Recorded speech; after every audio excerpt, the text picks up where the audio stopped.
Good morning class. आप सब कैसे हैं? मैं फिर से आपके साथ हूँ again with you Meena Sharma. I hope that you all are fine and be happy. आज हम क्लास 10th की बुक फर्स्ट फ्लाइट का chapter 4 from the diary of Anne Frank पढ़ेंगे।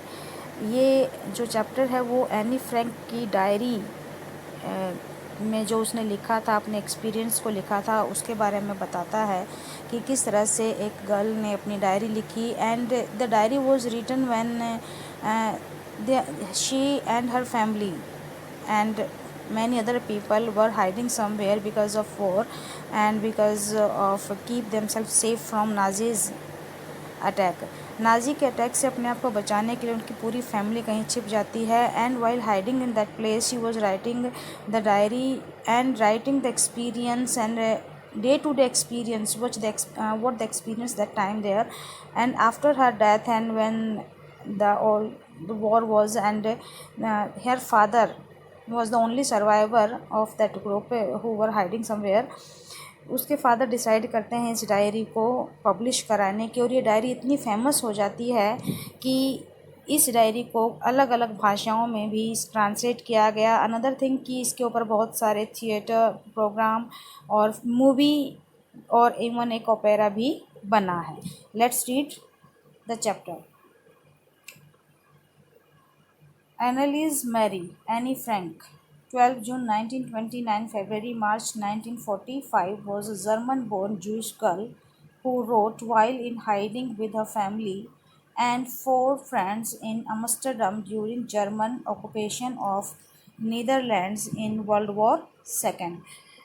एनालिस मैरी इसका जो नाम है शॉर्ट में, एनी फ्रैंक, जिसका जन्म 12 जून 1929 को हुआ फरवरी में, और मार्च 1945 में जिसकी डेथ हुई, वो एक जर्मन थी, जूस गर्ल थी, यहूदी लड़की थी। हु रोट, जिसने लिखा, while in her hiding with her family, जब वो छिपी हुई थी विद हर फैमिली, अपनी फैमिली के साथ, एंड 4 फ्रेंड्स, और 4 और बाकी जो दूसरे फ्रेंड थे उनके साथ ही अमस्टरडम में during German occupation of the Netherlands in world war II। German के ऑक्यूपेशन के दौरान जब जर्मन्स ने नीदरलैंड पर अपना कब्जा कर लिया था वर्ल्ड वॉर II में। Her family had moved to Amsterdam after the Nazis gained power in Germany. Her family move to Amsterdam, उनकी फैमिली जो अमस्टरडम चली जाती है, मूव कर जाती है। After the Nazis gain power in Germany, जब जर्मनी में नाजीज का अधिकार हो जाता है। एंड बट वर ट्रैप्ड, लेकिन वो फिर पकड़े जाते हैं। When the Nazis occupation extended into Netherlands, जब नाजीज का जो अधिकार नीदरलैंड के ऊपर और भी ज़्यादा बढ़ जाता है तो वो क्या करते हैं, वहाँ पर पकड़े जाते हैं। As persecutions against the Jewish population increased. Persecution means या टॉर्चर्स, आप जो अत्याचार हैं जो जूइश के यहूदियों के खिलाफ थे, उस यहूदी जनसंख्या के खिलाफ बहुत सारे अत्याचार बढ़ गए थे। The family went into hiding in July 1942, तो फैमिली चली जाती है जुलाई 1945 में छिपने के लिए कहीं, in hidden rooms in her father Otto Frank's office building.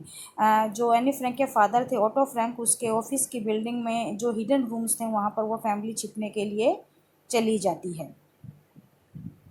After 2 years in hiding, 2 साल तक छुपने के बाद, the group was betrayed and transported to the concentration camp system where Annie died of typhus in Bergen-Belsen within days of her sister Margaret Frank। After 2 years in hiding, 2 साल तक छिपे रहने के बाद, द ग्रुप वॉज बिट्रेड, उस group को धोखा दिया जाता है किसी के द्वारा। मीन्स कोई बता देता है, मीन्स धोखा मिलता है उस ग्रुप को, कोई उनके हाइडिंग प्लेस के बारे में इंफॉर्मेशन दे देता है। And transported to the concentration camp में उनको भेज दिया जाता है, जहाँ पर where Anne died of typhus, वहाँ पर जहाँ पर एनी की जो है टाइफस के कारण, टाइफाइड के कारण मृत्यु हो जाती है। In Bergen Belsen within days of a sister Margaret friend की भी मृत्यु हो जाती है कुछ ही दिनों में। हर father auto, the only survivor of the group, उसके फादर जो ऑटो हैं वो सिर्फ उस ग्रुप में अकेले जीवित बचने वाले व्यक्ति थे। Return to Amsterdam after the war ended, Amsterdam वापस आते हैं जब ये वॉर ख़त्म हो जाता है। सेकेंड वर्ल्ड वॉर जब ख़त्म होता है तो उसके फादर ऑटो जो अकेले उस ग्रुप में बच गए थे वो वापस अमस्टरडम आते हैं। To find that her diary had been saved. और जब वो वापस आते हैं तो उन्हें पता चलता है कि जो डायरी एनी फ्रैंक ने लिखी थी जब वो एम्स्टर्डम में छिपे हुए थे, वो डायरी अभी भी वहीं बची हुई थी, यानी ठीक ठाक थी, वो डिस्ट्रॉय नहीं हुई थी।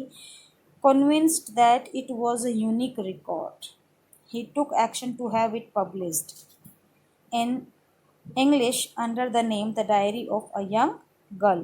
कन्विंस दैट, जब उसको ये लगता है कि समझ आ जाता है कि it was a unique record, कि ये एकमात्र ऐसा रिकॉर्ड है of the memories of that day, of those days, उन दिनों का, तो he took action to have it published. तो वो एक्शन लेता है, मीन्स वो सोचता है कि क्यों ना मैं इस डायरी को पब्लिश कराऊं इन इंग्लिश लैंग्वेज में, under the name the diary of a young girl. The diary of a young girl के नाम से मैं इस डायरी को पब्लिश कराऊं। उसने ये पूरा डिसाइड कर लिया जाता है, बिकॉज ही थॉट कि ये एक यूनिक रिकॉर्ड है उस टाइम में जो इन लोगों ने एक्सपीरियंस किया था। The diary was given to Anne Frank for her 13th birthday. ये डायरी एनी फ्रैंक को दी गई थी 13th बर्थडे, जब वो 13 साल की थी, उसका 13वां बर्थडे था।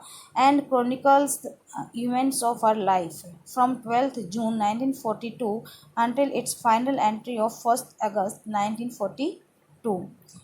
अब इस डायरी में उसने लिखा क्या था? Chronicles of the events of her life. उसने अपने जीवन की वो सारी घटनाएं जो भी थी, लेखा जोखा उसकी घटनाओं का, all account of her life उसने लिखा था from 12th June 1942। 12th June 1942 से लेकर फाइनल एंट्री जो थी, उसकी लास्ट एंट्री इसमें डायरी में थी 1st August 1944, 1 अगस्त 1944 तक की। It was eventually translated from its original Dutch. It was eventually translated from its original Dutch into many languages. इसको ये इतनी ज़्यादा फेमस हुई कि इसको डच लैंग्वेज में लिखी गई ये डायरी थी, जो बहुत सारी लैंग्वेजेस में फिर ट्रांसलेट की गई, इसका अनुवाद किया गया, and became one of the world's most widely read books. और दुनिया में सबसे ज़्यादा पढ़ी जाने वाली, मीन्स मैक्सिमम पढ़ी जाने वाली बुक्स में इसका गिनती हुई। There have also been several films, televisions, and theatrical productions, and even an opera based on the diary. इस डायरी में इसके ऊपर बहुत सारी फिल्में, कुछ टेलीविज़न प्रोग्राम्स और थिएट्रिकल प्रोडक्शंस भी हुए हैं, और एक ओपेरा भी इस डायरी पर बनाया गया था। Described as the work of a mature and insightful mind. Insightful means काफ़ी सूझबूझ से भरा हुआ एक माइंड, दिमाग, and work of a mature, एक बहुत ही मीन्स मैच्योर, पूरी तरह से परिपक्व और एक सूझबूझ भरे दिमाग वाले व्यक्ति के द्वारा इसको डिस्क्राइब किया गया इसके काम को। The diary provides N intimate examination of daily life under Nazis occupation. इसको इस तरह से, इस डायरी को जो डिस्क्राइब किया गया था वो था कि ये एक परिपक्व मीन्स मैच्योर और एक सूझबूझ भरे वाले दिमाग से भरे हुए व्यक्ति के द्वारा किया गया कार्य है। द डायरी प्रोवाइड्स, और ये डायरी हमें बताती है एन इंटीमेट एग्जामिनेशन, बहुत ही प्रिसाइज डिटेल में, of the daily life under Nazi occupation, Nazi के अधिकार में जो उस समय था जर्मनी, उसके बारे में ये एक्चुअल डिटेल्स हमें बताती है। Anne Frank has become one of the most renowned and discussed of the Holocaust victim. और उस समय के होलोकॉस्ट जो विक्टिम्स थे, शिकारी थे, उनमें एनी फ्रैंक सबसे ज़्यादा प्रसिद्ध और जिसके बारे में बात किया जाता था, डिस्कस की जाने वाली गर्ल बन गई थी। And one activity is there. See what is a journal and diary. Activities about what is a journal, a diary, a log, and memoirs. See, a journal is a book with a separate space or page for each day. जो journal होता है वो एक ऐसी book होती है, separate book होती है, जिसमें सभी जो एक अलग से स्पेस होता है पर डे के लिए, in which you write down your thoughts, feelings और what has happen on that day. जो कुछ भी उस दिन हुआ है उसके बारे में आप लिखते हैं। डायरी होती है a record of persons own life experience, usually of a famous person, and a record of a person's own life and experience, usually of a famous, a full record of journey, period of time, and event written every day, that is known as memoirs. ऐसे memoirs कहा जाता है। Diary होती है record of a person of own life and experience, usually of a famous person. And log is a written record of events with times and dates and usually officials होते हैं। Is an example of such memoirs and that. Let's read the chapter. Writing in a diary is a really strange experience for someone like me. Diary को लिखना is really a strange experience. एक बहुत ही अनोखा experience था for someone, किसी के लिए भी, लाइक मी, मेरे जैसे किसी भी व्यक्ति के लिए डायरी में लिखना एक स्ट्रेंज एक्सपीरियंस है। Not only because I have never written anything before, इसलिए नहीं कि because I have never written anything before कि मैंने इससे पहले कुछ लिखा ही नहीं था, बट ऑल्सो बिकॉज बल्कि इसलिए कि it seems to me that later on neither I nor anyone else will be interested in the musings of a 13-year-old school girl. लेकिन इसलिए भी था because it seems to me, लेकिन मुझे ऐसा लगता था दैट लेटर ऑन कि बाद में नीदर आई नोर एनीवन, ना तो मैं और ना कोई और, will be interested in the musings of the 13-year-old school girl. Musings है मीन्स उन बातों में, उन लिखी हुई बातों में या उन कल्पनाओं में कि एक 13 साल की स्कूल जाने वाली स्कूल गोइंग गर्ल की जो बातें लिखी थी उसमें न मैं खुद और ना ही कोई और बाद में इंटरेस्ट लेगा। ओह वेल, इट डजेंट मैटर, लेकिन छोड़ो, इससे ज़्यादा मायने नहीं रखता है। आई फील लाइक राइटिंग, मैं बस लिखना चाहती थी। And I have an even greater need to get all kinds of things off my chest. And I have an even greater need, और मैं बहुत ज़्यादा इच्छुक थी, to get all kinds of things off my chest, कि जो भी मेरे मन में भरा पड़ा था, मेरे दिमाग में मेरे मन में भरा पड़ा था, उस सब को मैं किसी को बता दूं, किसी से कह दूं या कहीं लिख दूं या निकाल दो अपने मन से बाहर। Paper has more patience than people, जो पेपर होता है उसमें लोगों के मुकाबले बहुत ज़्यादा पेशेंस होता है, धीरज होता है। I thought of this saying on one of those days when I was feeling a little depressed and was sitting at home with my chin in my hands, bored and listless, wondering whether to stay in or go out. Perhaps paper has more patience than people, जो paper होता है उसमें लोगों के मुकाबले बहुत ज़्यादा धीरज होता है। मैंने ये सोचा ऑफ दिस सेइंग, इस सेइंग के बारे में, इस कहावत के बारे में, on one of those days, उन दिनों में, when I was feeling a little depress, जब मैं बहुत ज़्यादा मीन्स कुछ तनाव में थी, and was sitting at home, मैं घर पर बैठी हुई थी, with my chin in my hands, मेरे जो ठोडी थी वो मेरे हाथों में लिए मैं बैठी थी। मीन्स मेरे हाथ जो ठोडी पर रखे हुए थे और मैं बिल्कुल डिप्रेस थी, कुछ बैठी थी, बोर्ड एंड लिस्टलेस, मैं पूरी तरह बोर हो चुकी थी, लिस्टलेस थी, मीन्स किसी चीज़ में मेरा कोई इंटरेस्ट नहीं था। वंडरिंग वेदर, और बहुत ज़्यादा वंडरिंग, हैरान थी कि वेदर टू स्टे इन और गो आउट, कि मैं अंदर घर में रहूं या बाहर जाऊं। मीन्स जिस दिन जब उन दिनों जब मेरी हालत इस तरह की थी कि मैं बहुत ज़्यादा अपने आप को डिप्रेस्ड, बोर, लिस्टलेस, हैरान महसूस करती थी और घर में अकेली बैठी रहती थी, तो ये बात मेरे दिमाग में आई कि जो पेपर होता है उसमें इंसानों के मुकाबले ज़्यादा धीरज होता है, पेशेंस होता है। मीन्स आप पेपर को कुछ भी बता सकते हो, पेपर पर आप जितना मर्जी लिख सकते हो, वो आपसे आर्ग्यू नहीं करता। और लेकिन लोग जो है वो आपकी एक बात सुनने के बाद धीरे धीरे जो है इंटरेस्ट खोने लगते हैं। I finally stayed where I was brooding, और आखिरकार मैं वहीं रुक गई जहाँ पर मैं थी, ब्रूडिंग, सोचते हुए।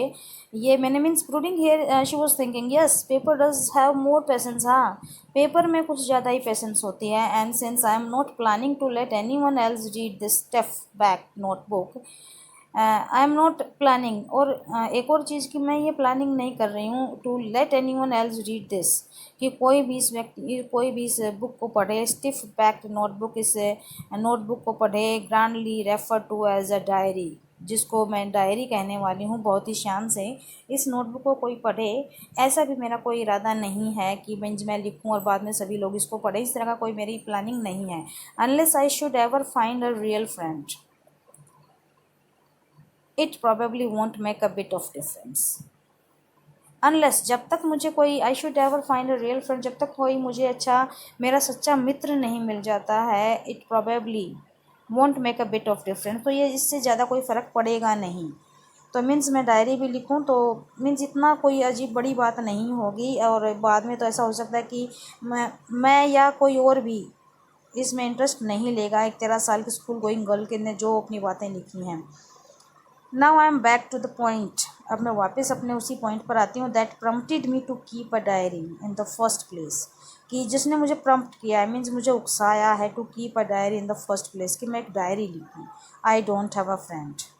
और वो चीज़ क्या है कि मेरा कोई मित्र नहीं है, means any friend does not have any friend. So she was thinking that she was lacking a friend, she was lacking means being to whom she can share her ideas, her thoughts, her views, her depression, जिसके साथ वो अपनी हर चीज़ को जो है share कर सके, उस तरह का कोई उसका कोई मित्र नहीं है। And for this two means इसको एमेंसिपेट करने के लिए उसने क्या सोचा है कि वो क्या करेगी, डायरी लिखेगी। Let me put it more clearly, अब मुझे इसको और अच्छे से बताने दो। Since no one will believe that a 13-year-old girl is completely alone in the world. अब मुझे इसको अच्छे से बताने, क्योंकि कोई ये मीन्स इसको बिलीव ही नहीं करेगा कि एक 13 साल की लड़की, girl is completely alone in the world, की संसार में पूरी तरह से अकेली है। एंड आई एम नॉट, और मैं हूँ भी नहीं। I have loving parents, a 16-year-old sister, मेरे बहुत ही प्यार करने वाले पेरेंट्स हैं, 16 साल की एक बहन है। And there are about 30 people I can call friends, और 30 के करीब ऐसे लोग हैं जिनको मैं फ्रेंड कह सकती हूँ। आई हैव अ फैमिली, मेरी एक फैमिली है। लविंग आंट्स, मेरी आंट्स भी हैं बहुत ही प्यार करने वाली, प्यारी प्यारी। एंड अ गुड होम, और एक बहुत ही प्यारा घर। No, on the surface I seem to have everything, लेकिन अब देखो, नो नहीं, ऑन द सरफेस, अब ऊपरी तौर पर जब मैं ये सारी चीज़ें बता रही हूँ, इट सीम्स कि मेरे पास सब कुछ है except my one true friend, लेकिन एक सच्चा मित्र नहीं है। All I think about when I am with my friends is having a good time. All I think, मैं सिर्फ ये सोचती हूँ about when I am with friends is a having a good time, कि जब मैं अपने फ्रेंड्स के बीच में होती हूँ तो मेरा सबसे अच्छा पीरियड है।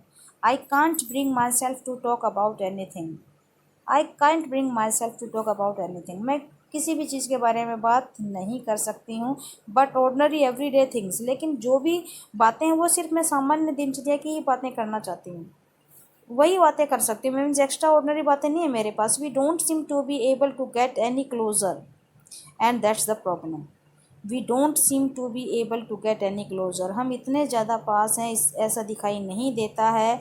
एंड दैट्स द प्रॉब्लम, और यही प्रॉब्लम है। इतनी सारी फैमिली, इतने सारे फ्रेंड जिनको मैं बोल सकती थी they are my friend, but we are not so close that we can share our ideas. Maybe it's my fault, हो सकता है कि ये मेरी ही गलती है। That we don't confide in each other, confide in each other means हम अपनी बातों को एक दूसरे के साथ साझा नहीं कर पा रहे हैं।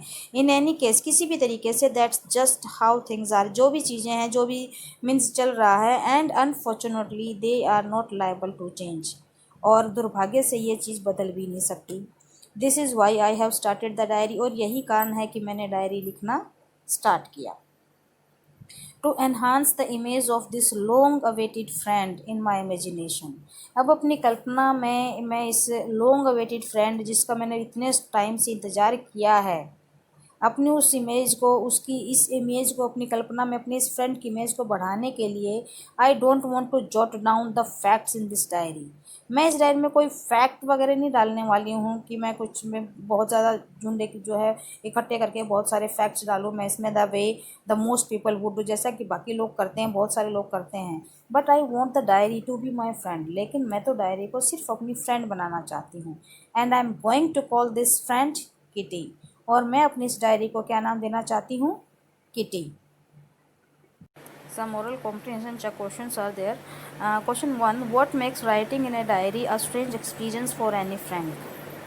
एनी फ्रैंक के लिए इस डायरी लिखना एक स्ट्रेंज एक्सपीरियंस क्यों है? बिकॉज शी थॉट दैट कि डायरी लिखना एक स्ट्रेंज एक्सपीरियंस इसलिए नहीं है कि उसने उससे पहले कभी लिखा ही नहीं था, बल्कि इसलिए था कि इवन आफ्टर सम टाइम वो खुद भी, she herself was not interested in the music of 13-year-old school going child girl ने, जो एक 13 साल की स्कूल गोइंग गर्ल ने जो ये अपनी बातें लिखी हैं डायरी में, उसमें कोई भी इंटरेस्टेड नहीं होगा।